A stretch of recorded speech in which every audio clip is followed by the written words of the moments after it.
Ketika malam datang aku sendiri, mencari makna di setiap sunyi. Namun terasa jauh tak kutemui cahaya hilang dalam hati ini.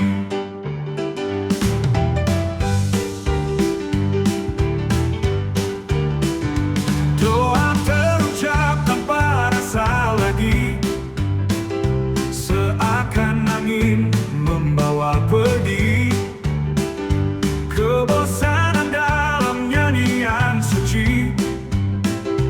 Tuhan, di mana hadirmu kini? Iman yang terdiam di dalam jiwa, seperti debu yang terus melayang.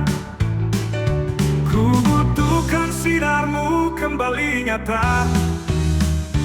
Tuhan, bisakah kau dengar doaku? Iman yang dulu menggebu membilas, kini terjerat oleh rasa malas. Ku baca firman. Selamat pagi para pendengar My Salva. Kita bersyukur sebab Tuhan kita selalu baik dan kasih-Nya itu terus diberikannya kepada kita. Puji syukur kepada Bapa Sorgawi karena dipeliharanya kita semua dengan sangat sempurna. Terlebih lagi kita kembali akan belajar bersama dari firman-Nya pada hari ini. Oleh karena itu saya mengajak setiap pendengar My Salva untuk bersatu di dalam doa. Bapa Sorgawi, Allah yang kekal, kami sungguh bersyukur sebab Engkau selalu setia menyatakan kasih kebaikan-Mu kepada kami. Sesungguhnya kami boleh tetap ada pada hari ini semua karena anugerah-Mu ya Tuhan, yang tiada putus-putusnya Engkau berikan kepada kami. Saat ini kiranya Engkau berkenan menyatakan kuasa pengudusan-Mu kepada hamba-Mu yang akan memberitakan firman-Mu ya Tuhan, dan juga roh hikmat pengertian oleh kuasa Roh Kudus kepada setiap pendengar My Salva hari ini.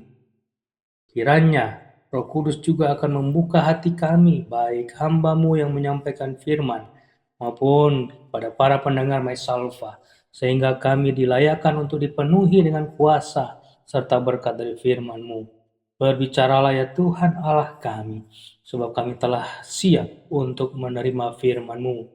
Kami berdoa dalam nama Yesus Kristus, firman yang hidup itu, yang juga adalah Tuhan dan Juru Selamat kami. Amin. Selamat pagi setiap pendengar My Salva dan salam sejahtera di dalam Tuhan Yesus Kristus yang sangat mengasihi kita. Pagi hari ini kita merenungkan suatu tema, stagnasi kerohanian, berdasarkan Mazmur 51 ayat 10 hingga ayat 12.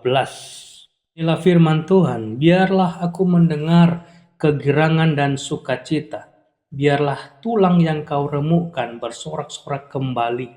Sembunyikanlah wajah-Mu terhadap dosaku, hapuskanlah segala kesalahanku. Jadikanlah hatiku tahir ya Allah, dan perbaharuilah batinku dengan roh yang teguh. Para pendengar My Salva yang dikasihi oleh Yesus Kristus Tuhan kita, menurut Kamus Besar Bahasa Indonesia, stagnasi memiliki makna keadaan terhenti, tidak bergerak, tidak aktif, tidak jalan, kemacetan, keadaan tidak maju, atau maju tetapi pada tingkat yang sangat lambat, keadaan tidak mengalir. Secara keseluruhan Mazmur 51 ini adalah gubahan Raja Daud sendiri sebagai responnya terhadap teguran Tuhan melalui Nabi Nathan sehubungan dengan dosa, perzinahan, dan pembunuhan yang telah dilakukan oleh Raja Daud. Dari sini kita melihat dimulainya keadaan stagnan rohani adalah akibat dosa. Dari mana dosa lahir? Tuhan Yesus menyatakannya dan tertulis dalam Mazmur 15 ayat 19. Inilah firman Tuhan. Karena dari hati timbul segala pikiran jahat, pembunuhan, perzinahan, percabulan, pencurian, sumpah palsu, dan hujat. Inilah yang terjadi pada Raja Daud. Dia membiarkan hatinya dan kemudian pikirannya disusupi dan dikuasai oleh roh jahat sehingga dosa perzinahan dan pembunuhan dilakukannya terhadap Tuhan. Kerohaniannya yang baik mengalami stagnasi. Hubungannya yang begitu akrab dengan Tuhan tiba-tiba terhenti akibat keputusannya untuk melakukan dosa tersebut. Tuhan sangat murka terhadap perbuatan Daud tersebut. Mungkin tanpa sadar kita juga telah membiarkan roh jahat menyusup dan merasuki hati dan batin kita selama ini. Dalam pengalaman kurang lebih selama 6 tahun melayani di wilayah Pipikoro Timur atau distrik Karangana, kenyataan dan kebenaran firman Tuhan ini begitu jelas. Ketika dosa perzinahan dilakukan oleh 1-2 oknum, maka Tuhan tampaknya berbicara melalui alam kepada kami dan setiap umat Tuhan di Korot tersebut. Tiba-tiba ada gangguan hama tikus terhadap usaha persawahan dan ladang jemaat perkebunan mereka juga. Tidak cukup dengan itu, datang hujan sangat deras, banjir, longsor di banyak tempat, dan angin kencang yang menakutkan. Ajaibnya ketika Opsir dan jemaat menyadari keadaan tersebut, kemudian bersepakat untuk datang kepada Tuhan dan memohon pertolongannya agar permasalahan itu tidak berlarut-larut, maka segala fenomena alam itu segera reda. Namun konsekuensinya kerusakan parah sudah terjadi di mana-mana. Sehingga tindakan selanjutnya tetua adat dan pemerintah desa berusaha mencari sampai ketemu dan melakukan tindakan sanksi adat terhadap para oknum yang berbuat dosa seperti itu. Keadaan lain lagi ketika ada oknum jemaat yang sengaja menolak untuk membawa persembahan persepuluhan ataupun persembahan syukurnya ke rumah Tuhan. Tidak ada satupun pohon kakao atau coklat, sayur mayur di lokasi kebunnya yang bertumbuh ataupun berbuah dengan baik. Lokasi kebun yang sebelumnya sangat luas tiba-tiba terkikis habis akibat longsor ataupun dimasuki hewan hutan seperti kera yang menyerbu isi kebun mereka. Artinya dosa tetaplah dosa dan Tuhan tidak berkenan terhadap perkara-perkara tersebut. Tidak hanya jemaat juga, Mesir ketika melakukan kesalahan pun pasti harus menerima konsekuensi akibat dosanya tersebut. Bapak Ibu, pendengar myself yang diberkati oleh Tuhan, apakah kita juga sedang mengalami keadaan yang serupa? Mungkin kita tidak berkebun atau berladang saat ini, namun usaha pertokoan atau di kantor atau apapun yang saudara lakukan sebagai bentuk perjuangan hidup sepertinya dalam keadaan stagnan. Bisa saja menurut ukuran dunia, usaha saudara itu tetap ada hasilnya. Namun dalam kehidupan yang saudara jalani saat ini begitu hambar, tiada damai sejahtera. Mungkin saja ada yang tiap minggu harus pergi ke suatu tempat untuk healing. Namun ketika kembali ke rumah, ketenangan hati dan pikiran sebenarnya menjauh dari saudara. Seperti halnya Raja Daud, kita perlu menyadari keberdosaan hidup ini terhadap Tuhan. Siapakah di antara kita yang bisa tahan tidak berdosa dalam kurun waktu 1 jam saja? Adakah yang berani menghitung dosanya dalam sehari saja? Seorang yang sangat dekat dengan Tuhan seperti halnya Raja Daud pun toh mengalami stagnasi kerohanian. Semua itu berawal dari hati yang dibiarkan dikuasai oleh roh jahat. Ketika firman Tuhan datang melalui Nabi Nathan untuk menegur dia, Raja Daud tidak melawan, walaupun dia punya wewenang untuk menolak bahkan membinasakan hamba Tuhan tersebut. Raja Daud memberikan contoh atau teladan yang baik. Dia merendahkan hati di hadapan Tuhan, mengakui segala dosanya, dan bersedia menerima segala konsekuensi dari dosanya tersebut. Itu menjadi cara yang terbaik untuk hidupnya bersama keluarganya dan bahkan keseluruhan bangsa Israel mendapatkan pengampunan dan belas kasihan Tuhan. Ketika dia berdosa dan ditegur oleh Tuhan, perhatikanlah di ayat ke-10, Raja Daud menyatakan bahwa tiada sedikit pun dia merasakan kesenangan, sebaliknya duka cita dialaminya. Bahkan semua tulangnya dirasanya remuk atau hancur. Tiada kekuatan atau semangatnya sedikit pun untuk melanjutkan kehidupannya. Apakah Tuhan membenci Raja Daud akibat dosanya? Tidak. Sebaliknya Tuhan memperlakukan Raja Daud sebagai anak yang dikasihinya. Kebenaran ini kita dapatkan tertulis dalam kitab Ibrani 12 ayat 5b hingga ayat 8 dan ayat 11. Hai anakku, janganlah anggap enteng didikan Tuhan dan janganlah putus asa apabila engkau diperingatkannya, karena Tuhan menghajar orang yang dikasihinya dan ia menyesah orang yang diakuinya sebagai anak. Ayat 7, jika kamu harus menanggung ganjaran, Allah memperlakukan kamu seperti anak. Di manakah terdapat anak yang tidak dihajar oleh ayahnya? Ayat 11, memang tiap-tiap ganjaran pada waktu ia diberikan tidak mendatangkan sukacita, tetapi duka cita. Tetapi kemudian ia menghasilkan buah kebenaran yang memberikan damai kepada mereka yang dilatih olehnya. Raja Daud menyadari hal ini dan membuat keputusan penting dalam hidupnya, yaitu merendahkan hati, mengakui dosanya, dan bertobat sungguh-sungguh, dan dengan diikuti tindakan menerima segala bentuk pendisiplinan dari Tuhan terhadap dirinya. Dengan demikian, ketika kita mengalami stagnasi, termasuk dalam hal kerohanian, sesungguhnya Tuhan masih memberikan kesempatan untuk kita menjadi pribadi yang lebih baik dan tentunya berkenan di hadapannya. Mengapa? Karena ada kesempatan untuk kita merenungkan keberadaan diri sendiri sambil memohon ampun dan belas kasihan Tuhan bagi diri kita masing-masing akibat segala dosa yang telah kita perbuat. Ketika kita diampuni oleh Tuhan, maka pasti diikuti oleh tindakan pemulihan dan bahkan peningkatan dalam segala aspek kehidupan kita. Sebab Tuhan sendirilah yang mengerjakannya. Tuhan telah melakukan tindakan itu kepada Raja Daud, dan pasti Dia sanggup juga mengerjakan pemulihan itu bagi kita.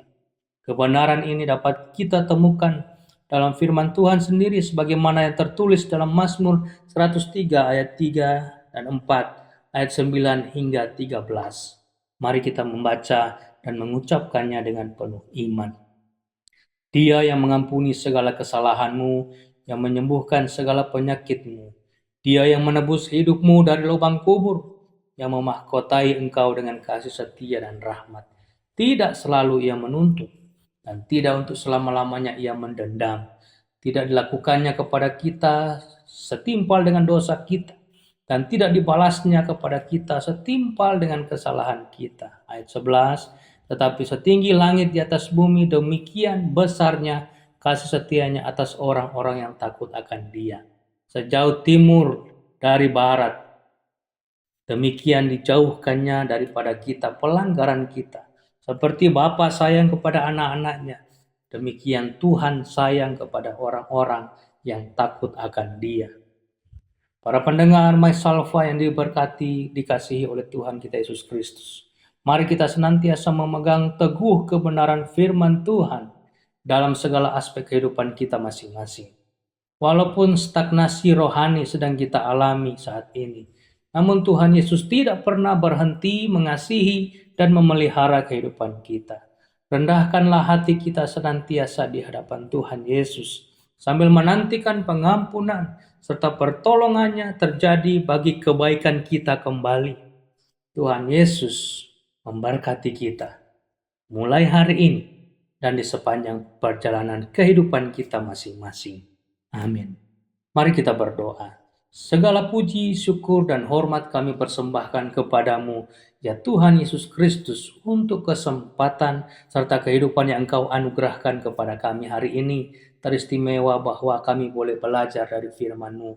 Tolong kami untuk senantiasa taat melakukan kebenaran firman-Mu, ya Tuhan, agar kehidupan kami juga senantiasa menghormati dan memuliakan Engkau. Meteraikanlah kuasa dan berkat dari firman-Mu hari ini dalam hati dan batin kami.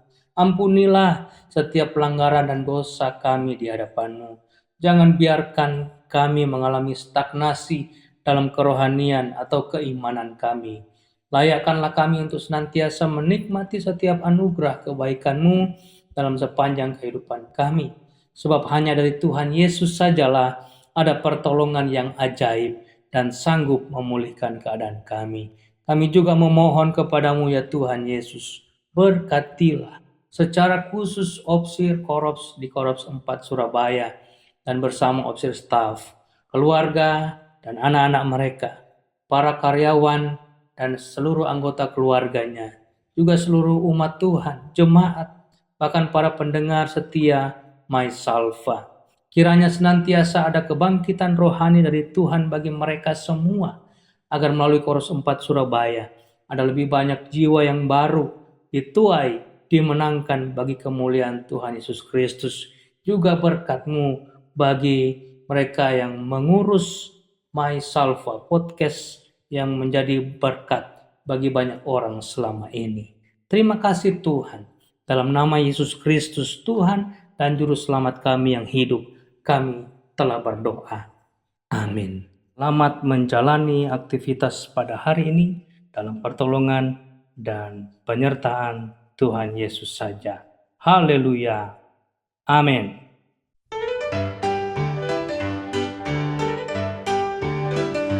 Ketika malam datang aku sendiri, mencari makna di setiap sunyi, namun terasa jauh tak kutemui. Cahaya hilang dalam hati ini.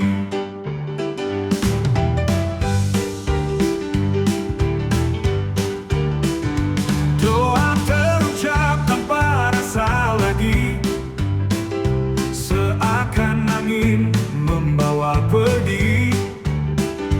Kebosanan dalam nyanyian suci. Tuhan, di mana hadir-Mu kini? Iman yang terdiam di dalam jiwa, seperti debu yang terus melayang. Ku butuhkan sinar-Mu kembali nyata. Tuhan, bisakah Kau dengar doaku? Iman yang dulu menggebu membilas, kini terjerat oleh rasa malas.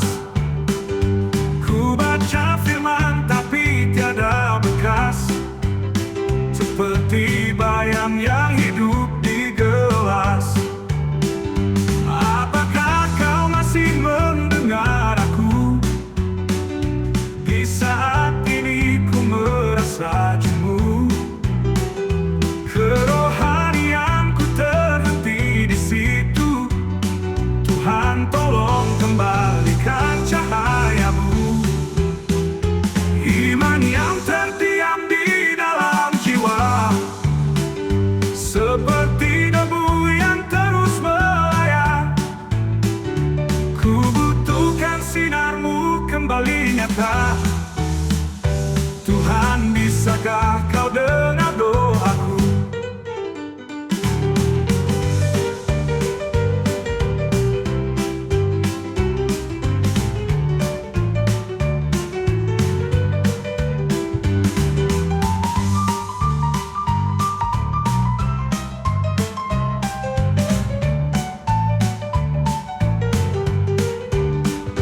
Iman yang terdiam di dalam jiwa, seperti debu yang terus melayang.